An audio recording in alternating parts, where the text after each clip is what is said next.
Welcome to Hustle Style and Stories with Shanu Suresh, where we explore remarkable journeys of key decision makers and creative minds responsible for shaping the world today and the future.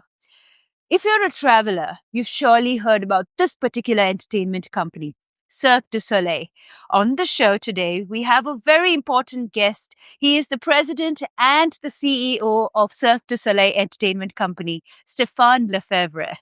Stefan has over 30 years of experience. And, interestingly, he was a key instrument and he was a key player in bringing up the company from the ashes, especially during the post-COVID era. Because as we know, a lot of entertainment companies suffered and Cirque du Soleil was one of them to hit rock bottom. But here's a story of success. And more interestingly, talking about Cirque du Soleil, a quick recap. Cirque du Soleil was founded in 1984 by two street performers. So starting from absolute grassroots levels to becoming a global player, it's definitely an interesting story to know. So let's learn about Stefan's love for leadership. Let's learn about his life and everything that he has to share from his huge wealth of experience right here. So let's dive right in.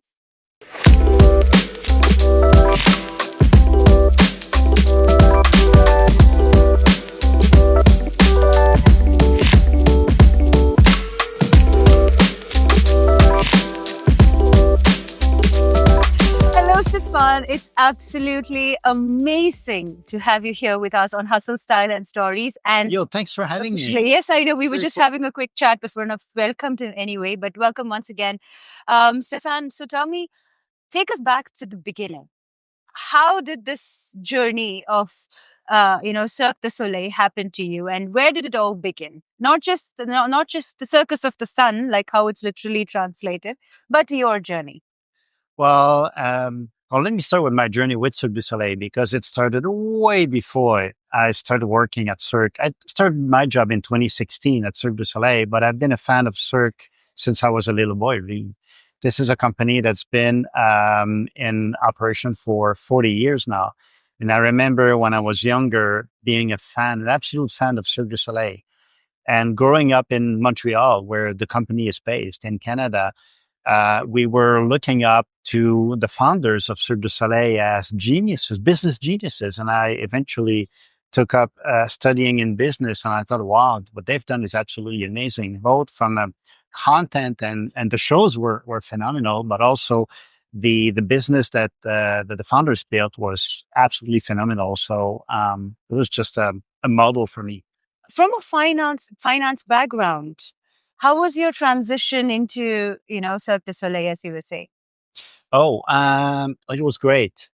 What I found is I joined a company that is very special.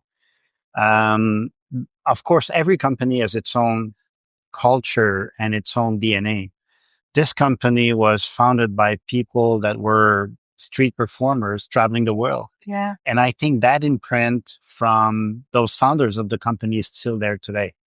I feel being part of a family of 4,000 people. Yeah. And I feel everybody can be himself or herself. And I feel extremely comfortable, whether in my finance role initially at Cirque du Soleil or now as the CEO of the company. Of course, now, that's exactly what my next question is going to be. You are the CEO of the company and it's a very creative business, right? And also you've had the operations background along with finance. So what is the strategy that you sort of take up to blend business as well as creativity? Well, personally, my role is not to create shows. Of course. Thankfully, But I'm sure you would have enjoyed that as well. I would love to. Yes. I would love to, but we've got some people that are far better than I would be in doing that. But my role really is creating the structure and the environment for our creators to create the most amazing shows in the world. I remember once that balance between business and creativity is something that some people ask myself and people from Cirque quite often. And I remember once I had a meeting with a consultant in a company who draw a line, and he told me there's some projects where you'll need to be more business balanced, and other projects more more balanced towards creativity. And I thought this is not the right way that we should approach it. One cannot be put against the other. We need creativity in our business. Correct. And I see this more as a fusion of both. It's tremendously interesting. So your strategy was obviously to infuse creativity into the business, and it clearly worked. Yes. One of my mentor used to say in the show business industry, if you have a good show, you got a business. If you don't have a good show, you don't have a business. It's as simple as that. And so content matters tremendously. So coming back, taking us back to the times of the pandemic. During the pandemic, I read a lot of reports of how much the show was suffering. So you've obviously risen back again from the ashes post-pandemic. How has that been for you? Well, the relaunch of our shows has been an amazing experience. Getting into the pandemic was extremely hard, I have to say. Probably the most awful experience I've had personally in my life, because we went to back in March 2020, we were a $1 billion revenue company. And in the matter of 6 days, literally from Monday morning to the Sunday, we went from $1 billion to zero. It was a brutal and a shock that nobody can plan for. And so unfortunately, we had to let go almost everybody in the company and restructure ourselves until we were able to relaunch our shows in 2021. But you know what? The relaunch of the shows ended up being an amazing experience for us, not just me personally, but for people that we called back and came back in the company and have been part of this relaunch of all of our shows one by one, first in Las Vegas, then internationally. And it's just been an amazing experience. And we can tell from the first show that we relaunched in Las Vegas, the show was sold out. And I was there and I thought, this is going to work.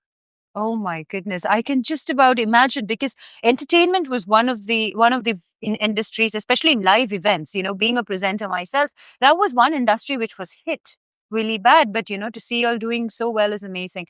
Now, I want to understand a little more about your leadership style, and whether you would have any form of advice or any mantra or a strategy that you sort of follow, especially when you are leading so many people under you in the entertainment industry. Is there a go-to rule that you follow that you would like to share? The culture at Cirque du Soleil makes it easy for me because I'm someone who likes to interact with people at every level. And it's just amazing when I travel and I go to our shows. I get to meet with the performers before and after. I get to meet with the technicians that make the show happen every night. And so this is not a job where I stay in Montreal in my office and only meet with my direct report team. So I get to meet with a lot of super interesting people, and the culture in the company facilitates that. I love to very, very people person, and I love to engage people. In my wildest dream, it's impossible, but in my wildest dream, I'd love to talk to every single employee every day. True. That's so people. I sense an open door policy completely. There absolutely is, yes. I would love to know, is style an important factor? Of course, you're on point. You're clearly dressed on point, and I love that. I would want to know, how important is fashion for you on a day-to-day basis, especially when you are entering the boardroom or when you're going to strike an important deal? How important is fashion for you? Well, design is part of our business. I don't know if it is for each individual working in the company, but we have a whole team of costume designers and makers in Montreal who do absolutely fascinating and amazing stuff. And it's part of our shows. Design is part of our shows. Stage design, costume design, makeup design. That's what I think makes the Cirque du Soleil signature. This is not just a bunch of acrobats on stage. Yes. It's the attention to detail. There's a lot of details in the show. There's a storyline. Each show tells something. And the human performance is one way to tell that story. But you need the music to support it. You need the props, the costumes and the makeup to support the emotions that we want to give to Sure, people that come yeah. to see our shows. So does that influence the way you choose what to wear or your personal sense of style? Maybe. It happens sometimes when I do some speaking assignments and conferences, and it happened to me a few times You where call the creative head, you know what, I'm confused. What can I wear today? What's the right thing to I wear? actually got some people where I'm borrowing some costumes from our shows. Oh, you're which so some lucky. some jackets, which is amazing. Yeah, that's pretty cool. Do you have any favorite designers that or any particular brand that you swear by? Well, coming from Montreal, we do. I love to encourage people from Montreal, and as I said earlier, there really is a culture, especially in our company, from the costume shop department of costume designers and makers. So I like to encourage people locally. Okay. All right. So now I want to dig a little more deeper into your personal journey. I would love to know throughout your entire experience, Cirque du Soleil or not, has there been any moment that has deeply resonated with you? A moment that has, made a difference to your life? Has there been anything like that? It has to be. It has to be during COVID. And I think this moment where we had to announce to hundreds and thousands of people that we had to let them go Oh, because we didn't have any soul business crushing. anymore, and we only could do it through a Teams meeting remotely. I think it was Zoom at the time, and so I had to say a few words, and I struggled to finish what I had to say. I couldn't stop thinking about some of the people that I knew. A couple just had a baby and bought a house, and I had to tell people that, well, I'm sorry, but we Did have you to call them let you back? go. And that has been, I think, the most traumatic experience personally for me. Did you hire them back post COVID? We did actually. We See, did that's the actually. beauty of But it. I think it became a motivation for me throughout the pandemic to do everything I could to find a way to relaunch this business and rehire people. I mean, honestly, that's really like beautiful. Of course, is there any particular performance that you really liked of the show? Of course, you're not in the creative side of it, like you mentioned, but is there a show that you particularly like or a performance? Oh, um, I love all of Yeah, our you shows. just I you just love all of it our just suddenly shows. struck a chord with you. Yeah, Of go course, ahead. of course. Well, there's some acts that I particularly like. There's some people in our shows that do tremendous acts. If you see a reel of that acrobatic, it's just mind blowing. I get my palms sweat every single time I see the act. But you know what I like? I like a lot as well is we've got some characters in all of our shows, clowns, that create that emotional relationship with the audience. They're funny, but it can also be very emotional And deep. and very Yeah. deep. Yeah. And there is one show in particular, it's called Lucia. And the finale of the show is led by the clown who's taken us through this journey for an hour and a half. The last 5 minutes, swear to God, I cry every time I see it. It's just amazing. Is it still running? It is still running. Okay. Maybe I am coming by soon, so It'll be hopefully. in New York in February and March. Okay. I hope so. I hope to catch it. What do you think is the future now of the entertainment industry? Well, I think for us, we are a live entertainment company. And we've decided that we need to offer a rich experience to people that physically come to our shows more than sitting down for 90 minutes and watching the show, which is fabulous. But we're building experiences for people to get at the show an hour or even 2 hours before the representation starts. So there's activities on site, there's some VIP experiences that are amazing. And even after the last bow, there's some people can have the opportunity to come backstage and meet with performers and technicians, which is very cool. So it extends. Not many do that. Not many do that. But you know what? Years ago, this company didn't want to open up the backstage for absolutely good reasons. But I think in 2025 now, people look at it differently. Crazy enough, but a lot of rich content that's going on backstage. Talking to performers is amazing. People have crazy lives and they have so much to say and so many stories to tell.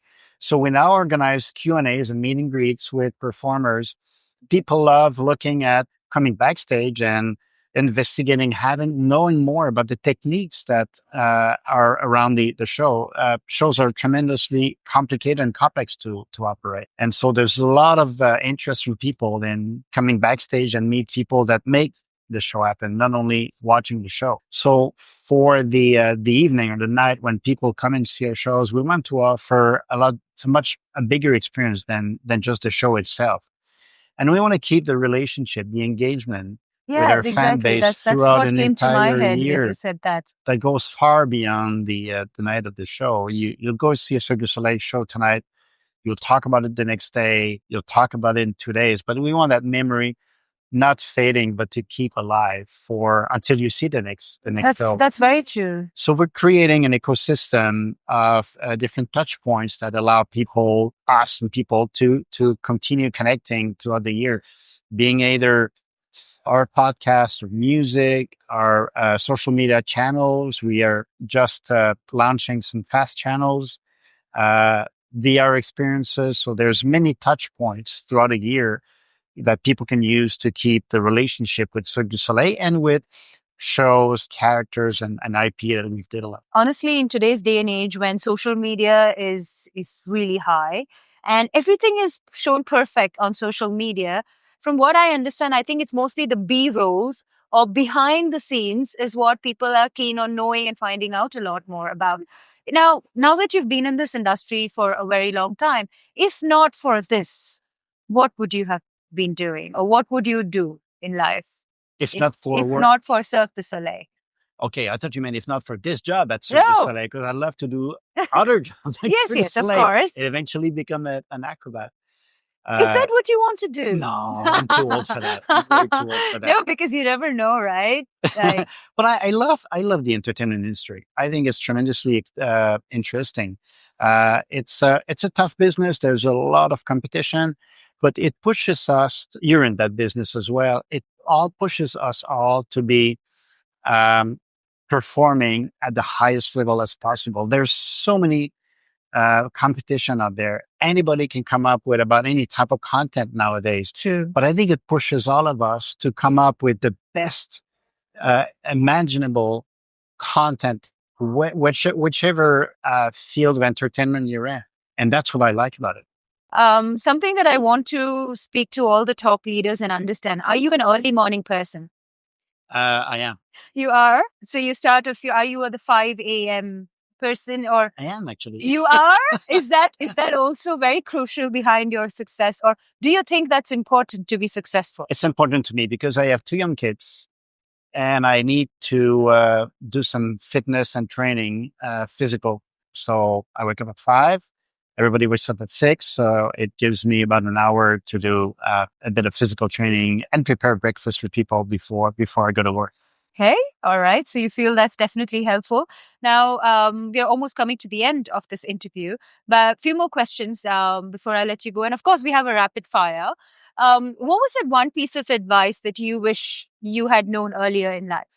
What I learned since we relaunched our shows is the importance of the direction that for our products that a company has to take. Upon relaunching our business back in 2020, I called upon one of our great creators, Michel Laprise, who's done many shows for us. And I asked him to come and work with me for a few months and think about what would be the creative vision going forward. We're no longer in 1990, no longer in 1984, not at the beginning of 2000. What should Cirque du Soleil be from 2021 and onwards? And we took a few months to talk to the founders of the company, talk to people in the entertainment industry, talk to our employees, talk to people that are partners, audience members, and we came up with a clear vision for our creative team.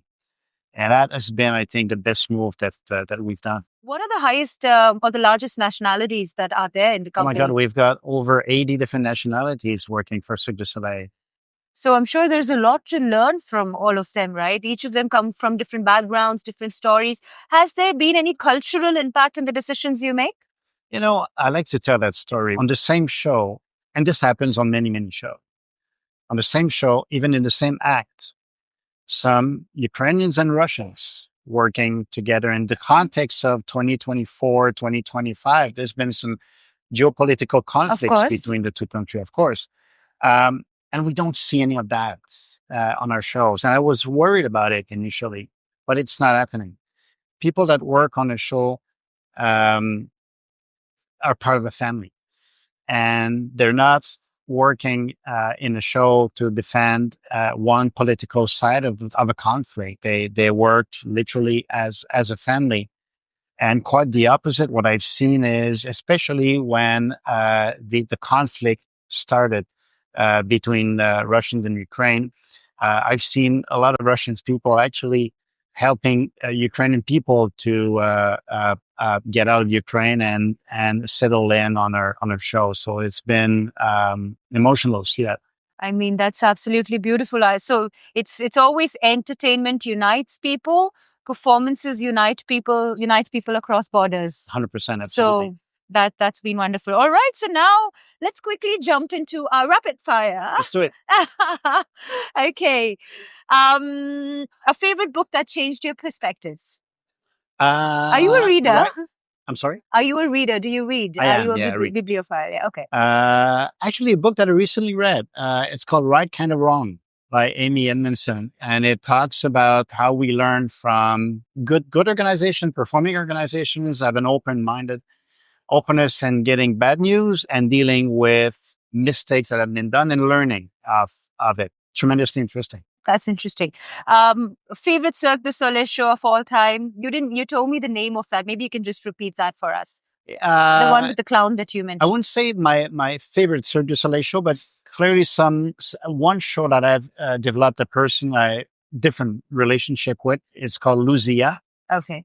Only because it's the first show that I saw as an employee back in 2016 when the show was relaunched. Okay.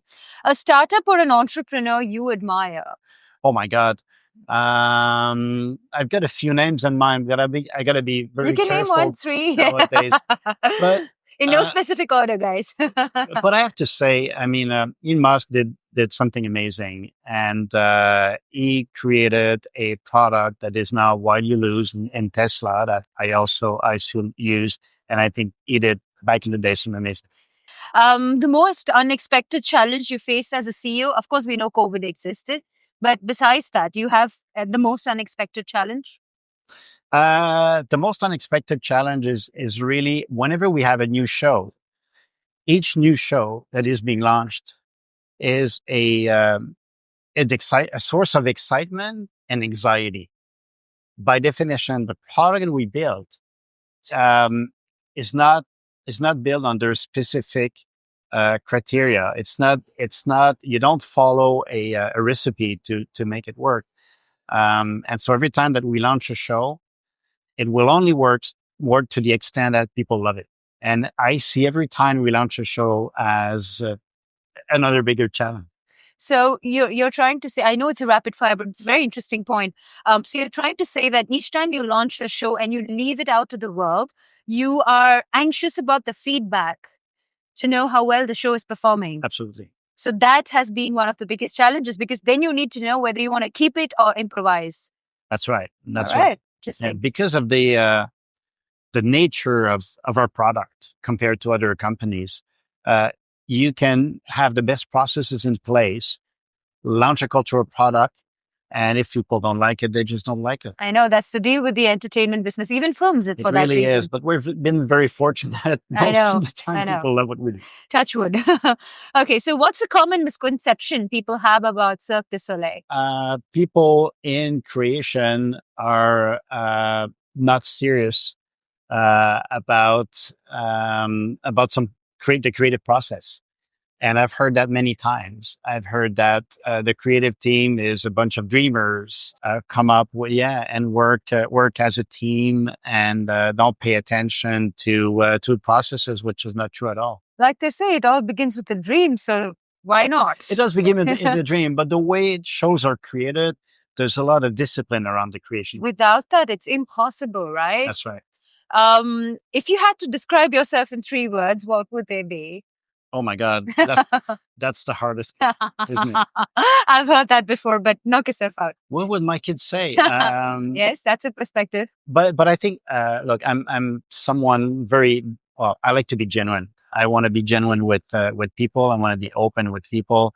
I want to be physically fit, and in a business context, I like to be super clear on deliverables, and I like to deliver. Okay. One item in a wardrobe that you cannot live without. That jacket. Okay. I like it. Yeah, it's gorgeous. I told you. I mean, I observe fashion a lot. So for me, I mean, you're on point. Perfect. Coffee or tea? What keeps you going through a busy day? Coffee a lot. A coffee? Okay. A pro-caffeinator. All right, Stefan, thank you so much. This has been truly insightful, engaging, and I loved having this conversation with you. Honestly, he has a stellar team taking care of him behind, and I was wondering whether he would be okay to chat and have a great conversation. Would he be open about it? I had all these thoughts in my head, but honestly, you're a star, and I wish you all the very best. Thank you for taking time away, and good luck with Cirque du Soleil. Thank you. Yes, I look forward to seeing more amazing shows in the future. Nice. Thanks for having me. Yes, do you have any closing words? Like anything that you would like to tell the audience from your position, experience, any takeaway?